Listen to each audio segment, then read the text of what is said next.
आया। जी जनाब, क्या नाम है साहब आपका? राजू मारवाड़ी। राजू मारवाड़ी। तो राजू साहब कहाँ के रहने वाले हैं? हम सालासर बाबा के। सालासर बाबा के। जय हो बाबा। कैसे हैं आप? बाबा के भक्त हैं। बाबा के भक्त हैं। बाबा के पास आया हुआ था तो इधर बाबा के पास आए हुए थे तो इधर आ गए। जी, सालासर से आए हुए हैं। जी, कुछ हमें तो राजनीति तो आती नहीं है। राजनीति नहीं आती?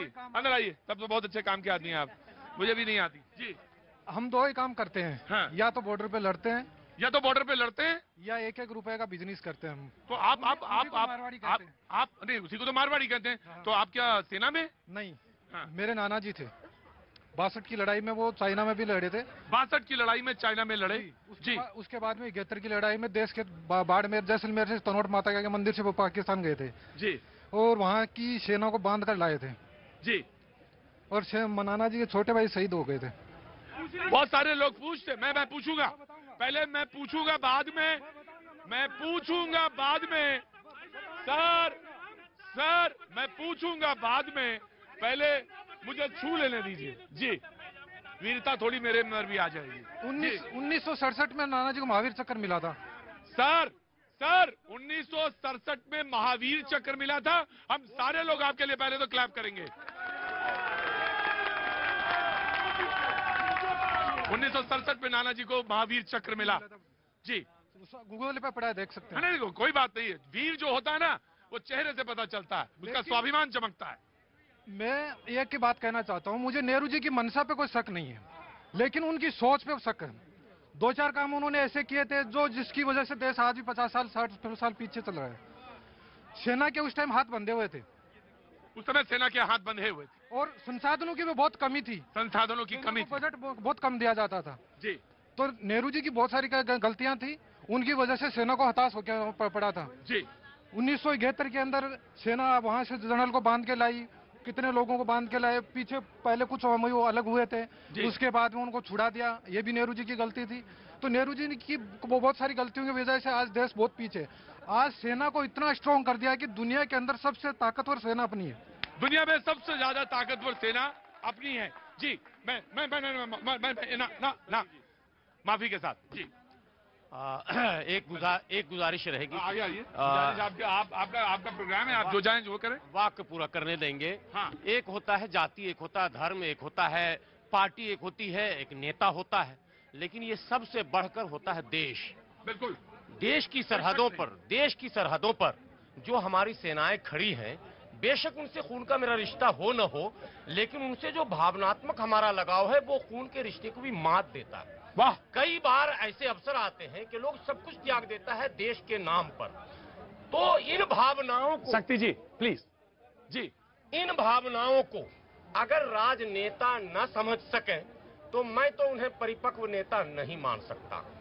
हो सकता है कमियां हैं, संसाधनों का अभाव है, कभी परिस्थिति है, और उन परिस्थितियों संसाधन के अभावों में अगर कहीं हमारी सेना किसी चूक के कारण चोटिल हो जाती है, तो जैसे हमारा बेटा अगर किसी से झगड़े में चोटिल होता है तो हम उसकी हौसला अफजाई करते हैं, हम उसका मनोबल बढ़ाते हैं। ये नहीं कहते कि पिट गए ना, ठीक हुआ फिर पिटोगे, ये नहीं कह सकते। तो अगर हमारी सेना के साथ भगवान न करे कभी इस तरह की बात भी होगी, तो हम कोई ऐसे शब्द कभी नहीं कहेंगे जिससे हमारी सेना भी और देश के लोगों का मनोबल कम हो।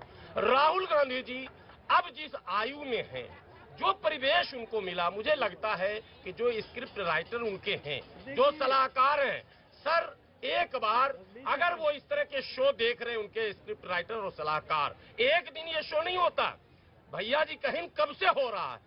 इनके पास इनके प्रवक्ताओं में प्रशिक्षण शिविर इनका होना चाहिए बंद कमरे में। अब तक तथ्यों के साथ ये कह देते हैं झूला झुला रहे थे, फला कर रहे थे। कमियां हैं सरकार में।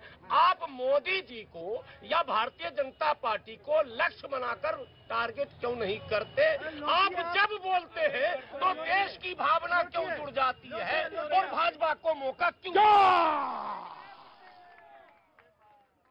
मौलाना बोलते हैं, मौलाना देर से बोलते हैं। मेरे शो में बहुत अक्सर देर से बोलते हैं, लेकिन जब बोलते हैं तो बोलते हैं फिर। और मौलाना ने कहा, बहुत साफ गोई से कहा कि बोलते बोलते देश क्यों हट हो जाता है। देश नहीं हट होना चाहिए। देश जब हट होता है तो भावनाएं हट होती हैं, इमोशन। मैं just give me a second जी जी। देखिए ऐसा है कि कोई फौज पे मेरे ख्याल से सवाल नहीं उठा रहा है, फौज पे सवाल नहीं उठा रहा। बिल्कुल नहीं उठा रहा है और उठाएगा भी नहीं कभी। हाँ। लेकिन जो अपोजिशन है उसको तो सवाल पूछने का हक है ना। बिल्कुल वो है। तो सवाल पूछेगा कि आखिर कौन सी पॉलिसी है, वही उन्होंने क्या कहा। पॉलिसी है, गलवान से लेकर तवांग तक जो सूरत हाल पैदा है, अगर उस पे ये कहा जा रहा है कि पार्लियामेंट में बहस कराई जाए, हाँ। तो सरकार क्यों नहीं तैयार हो रही, क्यों बहस नहीं करा रही, कौन सी वजह है? जी 5 सेकंड इनको। 5 सेकंड। हाँ। उर्दू के काबिल शख्सियत है मुमताज मुमताज भाई, हाँ जी। मुमताज भाई बहुत काबिल आदमी है। काबिल मैं जान रहा हूँ। हाँ। उर्दू में ऊपर अगर नुक्ता रख दिया तो खुदा, नीचे नुक्ता कर दिया तो जुदा। राहुल गांधी जी को ये पता नहीं पिट रहा, शब्दों का समझिए चयन जो होता है वही तो महत्व रखता है साहब। आप कुछ और शब्द ला सकते थे। मौलाना देर से नो मुमताज भाई। देखिए मैं ये कह रहा हूं कि आप देखिए, जब जब कोई हादसा होता है, जब जब कोई वाकया होता है, तो उस पे पर्दा क्यों डाला जाता है? कहाँ? आखिर कैसे से? सच्चाई से नहीं। अब आप देंगे जवाब। देखिए हाँ। ऐसा है, पर्दा इसलिए हाँ। कि जब ये कहा जा रहा है कि आप संसद में जवाब दीजिए, संसद हाँ। में बताइए कि हाँ। सच्चाई क्या है, हाँ। तो उससे क्यों नहीं उनको बताना चाहिए ना कि हम क्या क्या। एक मिनट, ये रिपोर्ट तो आ रही है कि हम जो इजराइल की नई मिसाइल है उसको तैनात कर रहे हैं, ये तो बताया जा रहा है कि हम प्रशिक्षण कर रहे हैं, तो पार्लियामेंट में क्यों नहीं? ये अखबार वाले तो बता रहे हैं, मीडिया तो बता रहा है, लेकिन सरकार क्यों नहीं बता रही कि हमारी तरफ से क्या तैयारी? हौसला अफजाई, एक मिनट, हौसला अफजाई सिर्फ नारेबाजी से नहीं होगी, हमारी क्या तैयारी है, कम से कम ये तो बताना चाहिए। प्रतीक जी, उन्होंने जो बात कही सलाहकार की बात नहीं है, समस्या चाटुकार की है। नेता कुछ कह दे, चाटुकार उसको सही साबित करने के लिए 24 घंटे ट्वीट करते हैं। नेता कहां समझ पाएगा देश की सच्चाई? जहां पीट रहा है बोलना चाहिए, वहां पीट रहा है बोलते हैं। चश्मा उतारिए। और ये जो लोग हैं, ये सर्जिकल स्ट्राइक पर सैकड़ों डिबेट में मुंह उठाकर, टांगे उठाकर सबूत मांगा करते थे। सबूत दिखाओ, सबूत दिखाओ, सबूत दिखाओ। और देश विरोधी नहीं कहे, आपको देश प्रेमी कहे। देश में आपकी छवि देश विरोधी इसलिए बन रही है, आप आत्मचिंतन नहीं कर रहे हैं। क्यों आज तक जांच नहीं हुई बताइए? ये सर्जिकल स्ट्राइक तो बाद में हुई ना, पहले जो शहीद हुए, नहीं शहीद हुए, क्यों शहीद हुए? शहीद क्यों एक मिनट, अगर जंग करते हुए प्रतीक जी सुनिए, प्रतीक जी मेरी बात सुन लीजिए। इधर आओ पंकज। सेना पे सवाल नहीं, सेना शहीद होती है, सेना पे जी, मेरी बात जो सुनिए। हाथ बंधे हुए हैं, जी, ये कांग्रेस की देन है। जो बात कर रहे हो तुम चाइना पे बात कर रहे हो, कांग्रेस की देन है। मुमताज मेरी बात पूरी देखिए, स्ट्राइक पे, सर्जिकल स्ट्राइक पे कोई सवाल नहीं उठा रहा है, लेकिन उससे पहले लेकिन उससे पहले क्या हुआ, उसमें कुछ जवाब कौन देगा? उससे पहले जो हमारे 46 फौजी शहीद हुए, वो जंग करते हुए शहीद नहीं हुए। कैसे, किस चूक से, जब कहा जा रहा था कि उनको हेलीकॉप्टर से ले जाइए, तो उनको सड़क से क्यों ले जाएंगे?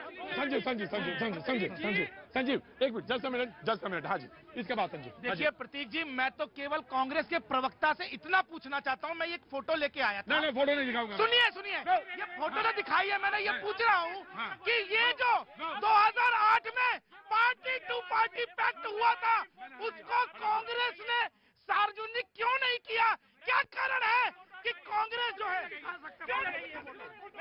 जी प्रतीक जी, ये मेरा फैसला, ये मेरा फैसला। प्रतीक जी, इतने संवेदनशील मुद्दे पर जिस तरह से यहाँ नाटक नौटंकी चल रहा है, पूरा देश आप पीछे। अब आप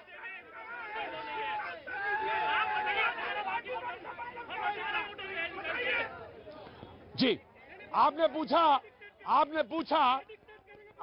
पूछा कि फोटो क्यों नहीं दिखा सकते। जर्नलिज्म के स्टूडेंट को मैं संबोधित करके कहूंगा ये सवाल कि फोटो क्यों नहीं दिखा सकते। इसलिए नहीं दिखा सकते बेटा, इसलिए नहीं दिखा सकते क्योंकि मैंने उसको ऑथेंटिकेट नहीं किया, मेरी रिसर्च टीम ने उसको ऑथेंटिकेट नहीं किया है। और इस समय जो यूनिवर्सिटी है, जिसे कहते हैं तमाम यूनिवर्सिटी, कोई भी फोटो लाके दिखा दे प्रोग्राम में, वो नहीं जा सकता। और इसे कहते हैं तुरंत बुद्धि से लिया गया फैसला, इसलिए नहीं दिखा सकता। अगर वो मेरी रिसर्च टीम ने दे दिया होता तो मैं इसको लहरा देता। लहरा दो, कौन सा गाना है तुम्हारा? लहरा लो, सरकशी का परचम लहरा लो। और ये इल्म मैंने 27, हाँ ये मेरा अधिकार है, ये मेरा अधिकार है, और ये 27 साल की तपस्या के बाद मिला है। ये मेरा फैसला अधिकार है, लेकिन कोई कांग्रेस का कांग्रेस क्या होती नहीं कर सकता। कांग्रेस क्या होती है? जाकर नहीं कह सकते। कांग्रेस क्या होती है? ये जाकर नहीं कह सकते, प्रेस क्या करेगी? नो ये इतने संवेदनशील मुद्दे पर चर्चा नहीं कराएंगे। जब जरूरत होगी तो चुप रहेगा, जब जरूरत होगी, जब भी मुंह जहां खोलने की जरूरत है प्रधानमंत्री जी को, वहां चुप रहेंगे। मैं कहता हूं मन की बात कीजिए। क्यों 2020 में हमारे जो सैनिक शहीद हुए, उसके बाद भी काहे आज तक जो कहानी बनी है, अभी तक क्यों उस पर जांच नहीं हो रही है? अभी तक जो एलएसी के अंदर कैसे घुसा, बीजेपी जवाब देगी। फिंगर 4 से बीजेपी में 7 तक जो हम पेट्रोलिंग करते थे, आज हम 3 पर क्यों रिस्ट्रिक्ट हुए? क्यों तवांग के अंदर, क्यों अरुणाचल के अंदर गांव बसाया? आज भी चुम्बी घाटी के अंदर क्यों इस तरह के हालात रहे? उत्तरी लद्दाख, पूर्वी लद्दाख, कालिम्पोंग, हाँ जी आप प्रश्न नहीं होना चाहिए। प्रतीक जी, 1947 में कश्मीर का एक बड़ा भूभाग पीओके क्या बन गया, किसकी गलती थी? 2008 में मुंबई हमले के समय मोनी बाबा बने रहे, जवाब नहीं दे पाए। आज हम सीना ठोक कर स्ट्राइक करते हैं, सर्जिकल स्ट्राइक करते हैं, हमारे सैनिक चीनियों को पीट कर भगाते हैं। हमारी सरकार रहते हुए एक इंच जमीन को नहीं सकता, एक इंच जमीन क्यों चुप है? प्रतीक जी, हिंदुस्तान के सेना के शौर्य पर कोई उंगली उठाने की हैसियत नहीं रखता, कोई उंगली उठाने की। लेकिन राजनीति में भारतीय जनता पार्टी जिस तरह से सेना के पीछे पैरों की जैसे छुपती है, वो देखना पड़ेगा। पैरों की जैसे सेना